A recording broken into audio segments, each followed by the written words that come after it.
नमस्कार दोस्तों, आप सभी का मेरे YouTube चैनल पे एक बार फिर से स्वागत है। सबसे पहले तो आज मैं धन्यवाद देना चाहूँगा उन सभी व्यूअर्स का, सब्सक्राइबर्स का और दोस्तों का जिन्होंने मेरे चैनल को सब्सक्राइब किया, लाइक किया और बेल आइकन भी दबा दिया है, जिससे कि मेरा उन जो नए वीडियोज़ होते हैं उनका नोटिफिकेशन उनके पास जाता है और वो तुरंत मेरे वीडियोज़ पे मेरे चैनल पर दोबारा लौट कर आते हैं। इस तरीके से ही मेरे को आपका सपोर्ट चाहिए, मेरे चैनल को सपोर्ट चाहिए, आपका आशीर्वाद चाहिए, अपने लिए भी और अपने चैनल के लिए भी। साथ में अब मैं उन लोगों के लिए भी कुछ कहना चाहता हूं जिन लोगों ने अभी तक मेरे चैनल को सब्सक्राइब नहीं किया, तो जल्दी से मेरे चैनल को सब्सक्राइब कीजिए और बेल आइकन दबाना बिल्कुल भी मत भूलिएगा। तो अब चलते हैं अपने मुद्दे की तरफ, और आज का मुद्दा है मालदीव्स और भारत। मालदीव्स और भारत के बारे में आप सभी जानते ही होंगे, क्योंकि अभी थोड़े कुछ महीनों पुरानी ही बात है। तो उस जो नई गवर्नमेंट आई थी मालदीव्स में, वो आई थी वहाँ पावर में इंडिया आउट कैंपेन के थ्रू, और इंडिया आउट कैंपेन उन्होंने चलाया और उस कैंपेन के थ्रू वो उन्होंने इलेक्शन में जीत हासिल की, और उस जीत के बाद वो इंडिया के पीछे पड़ गए कि हमें इंडिया को अब आउट करना है। तो उन्होंने इंडिया को आउट करने के लिए सब कुछ किया। आउट वैसे वहाँ पर होना क्या था, वहाँ पर कोई इंडिया के सिटीजन्स तो रहते नहीं हैं, या इंडिया की किसी कंपनी जो इंडस्ट्रियलिस्ट हैं उनकी कोई कंपनी या घर तो है नहीं। वहाँ पर मालदीव्स को सपोर्ट करने के लिए, उनकी हेल्प करने के लिए इंडियन एयरफोर्स और इंडियन नेवी के कुछ लोग रहते थे, और कुछ का मतलब केवल 80 लोगों के लिए उन्होंने कैंपेन चलाया था इंडिया आउट। लेकिन ये तो अब वो वाली हिस्ट्री सभी को मालूम है, और इस टॉपिक से रिलेटेड वहाँ पर एक कैंपेन भी चला था इंडिया आउट के अलावा, जब मोदी जी ने इंडिया के लक्षद्वीप आइलैंड्स पर विजिट किया। लक्षद्वीप की सुंदरता को शब्दों में समेटना बहुत मुश्किल है। जो लोग दुनिया के अलग अलग देशों के द्वीपों को देखने जाना चाहते हैं, वहाँ के समंदर से अभिभूत है, उनसे मेरा आग्रह है कि वो पहले लक्षद्वीप आकर जरूर देखें।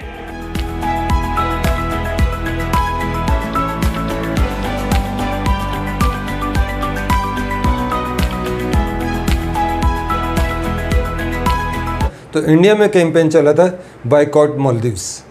तो आज हम मालदीव्स के बारे में थोड़ा जानते समझते हैं कि मालदीव्स में क्या क्या हुआ और कैसे कैसे हुआ। तो उसके कुछ फैक्ट्स हैं मेरे पास, वो मैं आपसे शेयर करना चाहता हूँ। 1887 में ब्रिटिशर्स ने मालदीव्स के ऊपर पूरी तरीके से कब्जा किया और उन्हें अपने राज्य का हिस्सा बना लिया। मतलब ब्रिटिशर्स का रूल वहाँ पर पूरी तरीके से 1887 में शुरू हुआ। 1965 में 47 में तो उन्होंने इंडिया और श्रीलंका को आज़ादी दे ही दी थी। उसके बाद 1965 में ब्रिटिशर्स ने मालदीव्स को भी पूरी तरीके से आज़ादी दे दी और मालदीव्स को भी पूरी एक फ्रीडम मिल गई। इस फ्रीडम के बाद 1968 में मालदीव्स ने अपना जो गणतंत्र दिवस है वो घोषित किया, और 1968 से मालदीव्स पूरी तरीके से एक गणतंत्र राष्ट्र घोषित हो गया, और एक हफ्ते के अंदर ही यूएनओ में उसको मान्यता दे दी गई और वहाँ पर मालदीव्स का झंडा फहरा दिया गया। 1976 में 29 मार्च 1976 को अंग्रेज़ों ने मालदीव्स को पूरी तरीके से खाली कर दिया। वहाँ पर जितने भी ब्रिटिशर्स थे, सैनिक थे, उन सभी लोगों ने, मतलब जितने भी ब्रिटिश सिटीजन्स थे, उन सभी लोगों ने मालदीव्स को पूरी तरीके से खाली कर दिया, और पूरा मालदीव्स पूरी तरीके से मालदीव गवर्नमेंट को हैंड ओवर कर दिया। फिर उसके बाद कई इंसिडेंट आते रहे, और वहाँ पर कई बार तख्ता पलट की कोशिशें होती रहीं। मतलब जो भी चुनी हुई गवर्नमेंट आती थी उसको कभी सैनिक, कभी कोई दूसरी गवर्नमेंट, मतलब अपोजिशन, उसका तख्ता पलट करने की पूरी कोशिश करती रहती थी। ऐसी कोशिशों को 5 बार भारतीय सैनिकों ने अपनी क्षमता से उस तख्ता पलट को पलट दिया, यानी कि वहाँ की गवर्नमेंट का तख्ता पलट नहीं होने दिया।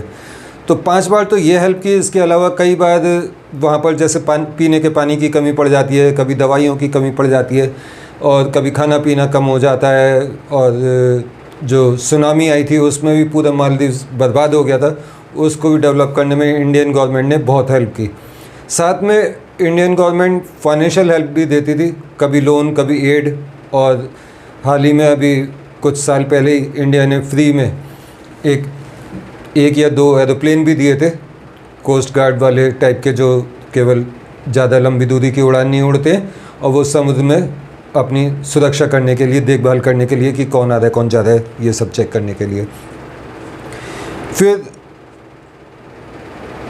जो ये कैंपेन चला था, जब ये नई गवर्नमेंट आई इंडिया आउट करने के बाद, तो जब कोई भी नई गवर्नमेंट आती है तो उसके जो राष्ट्रपति या प्रधानमंत्री होते हैं वो अपनी पहली विदेश यात्रा किस देश में करते हैं, उससे उस गवर्नमेंट की सारी नीयत पता चल जाती है कि ये किस डायरेक्शन में जाना चाहते हैं।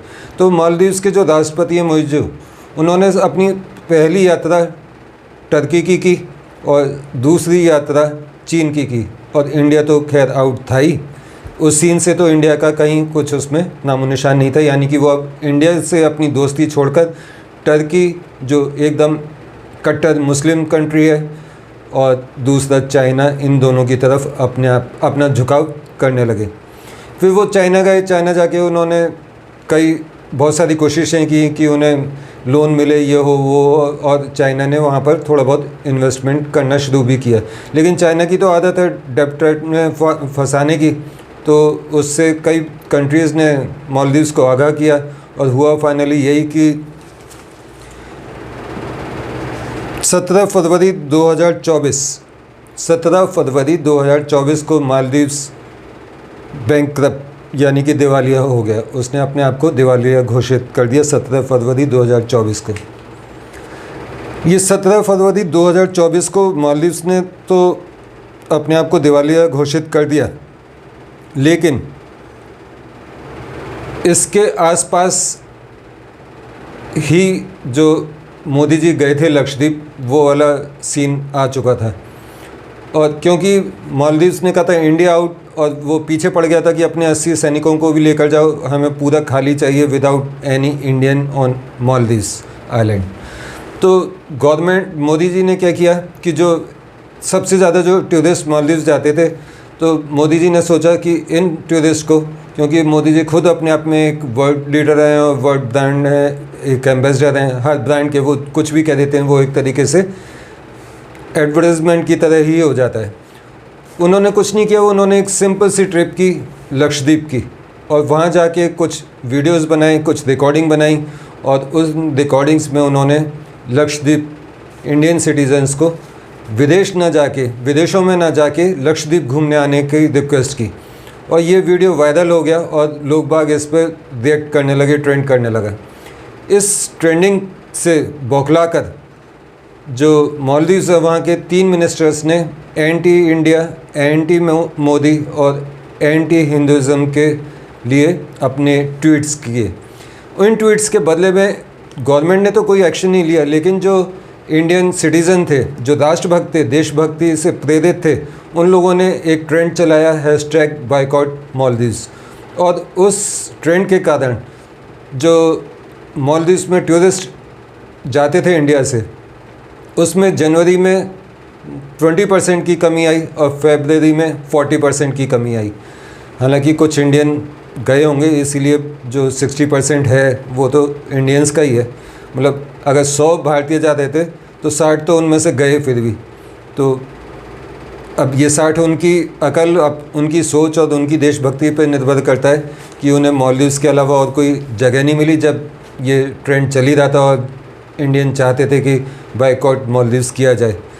और फिर भी अगर वो मालदीव्स जा रहे हैं तो इससे ज़्यादा शर्म की बात कोई और नहीं है। क्योंकि मेरे अनुसार अगर आपके देश में अच्छी अच्छी सुंदर घूमने की जगह हैं तो सबसे पहले अपना देश घूमना चाहिए। एक मोदी जी का स्लोगन भी था, देखो अपना देश। मैं उस स्लोगन के बहुत करीब हूँ, मतलब सपोर्ट करता हूँ। जब तक आपने अपनी मातृभूमि नहीं देखी, या आपने अपना देश नहीं देखा, आपने अपना राज्य नहीं देखा, आपने क्या देखा? आपने अपना घर तो देखा नहीं है, आप पड़ोसी के घर तो उसका घर देखने चले जाते हैं कि वो कैसा है। तो मेरा तो मानना यही है कि पहले अपना देश देखो, फिर उसके बाद आपका देश अगर कंप्लीट हो जाए तब उसके बाद आप बाहर जाएं। मैं ये नहीं कह रहा हूँ कि आपको बाहर नहीं जाना चाहिए। आप अगर बाहर एक जगह जा रहे हैं तो 10 जगह इंडिया में भी घूमिए, भारत में भी घूमिए। भारत बहुत सुंदर जगह है। हाँ, अगर आप बड़े बड़े मॉल्स और मतलब जो शहरी वातावरण देखना चाहते हैं, जिसके लिए आप दुबई या सिंगापुर वगैरह जैसे सिटीज़ में जाते हैं, तो वो एक अलग बात है। मैं जो बात कर रहा हूँ वो नेचुरल प्लेसेस की कर रहा हूँ, जहाँ प्राकृतिक सुंदरता है। मतलब सीनरीज देख के बस दिल गदगद हो जाता है। इतनी सुंदर सुंदर जगह हैं इंडिया में। अगर आप ग्रीनरी देखना चाहते हैं, वाटरफॉल देखना चाहते हैं, तो आप मेघालय साइड जा सकते हैं। आप एडवेंचर रोड ट्रिप करना चाहते हैं तो आप अरुणाचल, लद्दाख या स्पीति सर्किट कर सकते हैं। बहुत मतलब आप सब कुछ इंडिया में कर सकते हैं। आपको कोस्टल एरिया पसंद है, सी बीचेस पसंद है, तो आप पुरी जा सकते हैं। और अगर आपको वेस्टर्न लाइफ के साथ बीचेस चाहिए तो आप गोवा जा सकते हैं। उसके अलावा पौंडीचेरी बहुत अच्छी जगह है। तो इंडिया में सब कुछ है। कोल्ड डेजर्ट है लद्दाख, हॉट डेजर्ट है राजस्थान में थार। उसके अलावा वाइट डेजर्ट है गुजरात में, सॉल्ट डेजर्ट जिसे कहा जाता है। तो जंगल हैं, सफारीज़ हैं, वाइल्ड लाइफ है, हिस्टोरिकल मोनूमेंट्स हैं, कल्चर है, डिशेज़ हैं। आपका जो भी शौक़ हो, अगर आप खाने के शौकीन हैं तो आप पूरे देश में घूमते रहिए, आप अलग अलग तरीके का खा खा के थक जाएंगे। अगर आप माउंटेन्स देखना चाहते हैं तो उसके लिए इतने बड़े स्केल पे, लार्ज स्केल पे हिमालयन रेंजेस है, आप वहाँ जा सकते हैं। आप ट्राइबल एरियाज़ में जा सकते हैं। इंडिया में जो सबसे कम हाईलाइट हुआ है स्टेट, घूमने के पॉइंट ऑफ व्यू से बात कर रहा हूँ, जो सबसे कम हाईलाइट हुआ है स्टेट वो है छत्तीसगढ़। मेरी नज़र में छत्तीसगढ़ जितना सुंदर है, नेचुरल ब्यूटी है वहाँ पर, उतनी शायद ही किसी स्टेट में हो। मैं मेघालय वगैरह साइड की बात नहीं कर रहा हूँ, एक कॉमन नॉर्मल स्टेट्स की बात कर रहा हूँ। तो छत्तीसगढ़ बहुत अच्छा है, बहुत सुंदर है। वहाँ वाटरफॉल भी हैं, जंगल्स भी हैं, ग्रीनरी भी है।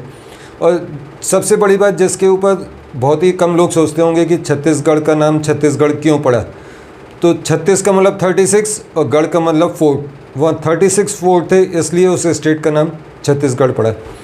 मैं अपने पॉइंट से थोड़ा भटक गया, मैं इंडिया की घूमने वाली जगहों पे आ गया। मैं वापस मुद्दे पर आता हूँ। हम बात कर रहे थे मालदीव्स और इंडिया के बारे में। तो मैं जैसा कि बता रहा था कि मोदी जी लक्षद्वीप गए और उन्होंने इंडियन सिटीज़न को बोला कि आप विदेशों में ना घूम के यहाँ पर आइए, यहाँ घूमिए, ये बहुत सुंदर है, आपका अपना देश है। तो मालदीव्स के जो मिनिस्टर्स थे उन्होंने ट्वीट किया और वहाँ से हमारी जो इंडिया आउट के बाद सेकंड स्टेज थी, बिल्कुल ही मतलब दिलों में नफ़रत एक दूसरे के लिए मैं नफ़रत कह रहा हूँ, इंडियन सिटीज़न जो हैशटैग चला रहे थे बॉयकॉट मालदीव्स वो, और जो मालदीव्स में ट्रेंड चला रहे थे इंडिया आउट वो, इन दोनों के बीच दिल से भी नफ़रतें शुरू हो चुकी। इसका असर ये हुआ कि जब इंडिया में ये ट्रेंड चला कि बॉयकॉट मालदीव्स, तो वहाँ की जो इकनॉमी है वो मेनली डिपेंड है सारी टूरिज़्म पर, और वहाँ का जो टूरिस्ट सेक्टर है वो डूबने लगा। वहाँ पे इंडस्ट्रीज़ तो है नहीं, सब कुछ केवल टूरिज़्म से ही चलता है। वहाँ पर रिसोर्ट्स हैं, अपने अपने आइलैंड पर पूरा एक रिसोर्ट। अगर एक छोटा आइलैंड है तो वहाँ पर आप ये नहीं कह सकते कि मैं उस आइलैंड पे जाता हूँ और वहाँ पर मेरे पास दो ऑप्शन है, एक मेरे को रुकने के लिए ये रिसोर्ट है और एक ये रिसोर्ट है। अगर एक छोटा आइलैंड है तो एक आइलैंड पर एक ही रिसोर्ट आपको मिलेगा। तो इस तरीके से आप वहाँ पर सारे आइलैंड्स नहीं घूम सकते। अगर इसका एरियल डिस्टेंस देखा जाए तो त्रिवेंद्रम से केवल 720 किलोमीटर का डिस्टेंस है माले और त्रिवेंद्रम के बीच में, तो बहुत ज़्यादा डिस्टेंस भी नहीं है। और मालदीव्स का नाम मालदीव्स इसलिए पड़ा, पहले इसको मालाद्वीप कहा जाता था। मालाद्वीप मतलब माला की शेप में द्वीप, आइलैंड्स, इसलिए इसका नाम मालाद्वीप था, जिसको बोलते बोलते बाद में इसको मालदीव्स कहना शुरू कर दिया गया। तो ये थी हिस्ट्री, थोड़ी सी बातें पुरानी जो कि मालदीव्स और इंडिया के बीच में हुई। लेकिन ये जो एंटी इंडिया ट्रेंड था मालदीव्स का, ये अचानक प्रो इंडिया होने लगा। उसका रीज़न ये है कि मालदीव्स की इकनॉमी नीचे ठप होती चली गई और जो वो चाइना से चाहता था कि चाइना उसकी फाइनेंशियली हेल्प करेगा, वो चाइना से उसको हेल्प मिलना उतनी नहीं मिली जितनी वो एक्सपेक्ट कर रहा था कि हमारे को इंडिया की ज़रूरत नहीं पड़ेगी। जब मालदीव्स दिवालिया घोषित हो गया, उसके बाद वो इंडिया से रिक्वेस्ट करने लगा कि हमारे को सपोर्ट कीजिए। तो इंडिया ने अपने बजट में इस साल भी जो इंडिया ने अभी बजट पेश किया उसमें 700 करोड़ रुपए मालदीव्स के लिए रखे। और ये 700 करोड़ रुपए लोन नहीं है, ये दान है वहाँ के डेवलपमेंट के लिए, वहाँ अलग अलग चीज़ों पर खर्च करने के लिए। इसके अलावा 17 फरवरी 2024 को दिवालिया घोषित होने के बाद 22 मार्च 2024 को इंडिया ने 13 मई 2024 को भारत ने $50 मिलियन की मदद की। ये जो मदद है ये फ्री एड नहीं है, ये लोन है। जो मालदीव्स को बाकी कंट्रीज से IMF वगैरह से जो लोन ले रखा है उसको जो ब्याज चुकता करनी है उसमें एक छोटा सा अमाउंट इंडिया ने उसको अपनी तरफ से लोन दिया है। और इंडिया ने जो उसको पहले से लोन दिया हुआ था उसमें 1 साल की छूट दे दी है कि ठीक है आप 1 साल हमारे को लोन की किश्तें मत दो, 1 साल बाद दे देना। अब जो मालदीव्स के प्रेसिडेंट है मोइज़ू, जो इन्होंने कैंपेन चलाया था इंडिया आउट, वो इंडिया से इतने खुश हो चुके हैं कि अब वो कहते हैं कि 22 मार्च 2024 को मोइज़ू ने भारत को अपना सबसे करीबी सहयोगी कहा है।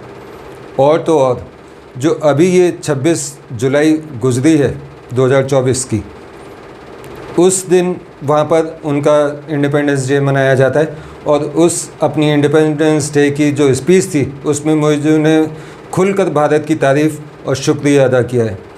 तो आप ये देख सकते हैं कि 1 साल के अंदर, बल्कि 1 साल भी नहीं कहूँगा मैं, दिसंबर से लेके और अभी जुलाई चल रहा है, केवल इतने ही 7 महीनों में मोइज़ू ने किस तरीके से यू टर्न लिया है, ये एक परफेक्ट एग्जांपल है यू टर्न लेने वाले जो लोग होते हैं उनके लिए। तो फ़िलहाल मैं इस टॉपिक पर अभी ये वीडियो यहीं समाप्त करता हूँ। फिर अगले वीडियो में किसी नए टॉपिक पर दोबारा मिलते हैं, तब तक के लिए मुझे आज्ञा दीजिए। नमस्कार, जय हिंद, जय भारत। और मैंने बीच में कुछ क्लिप्स लगाए, उन क्लिप्स को ज़रूर देखिएगा। धन्यवाद।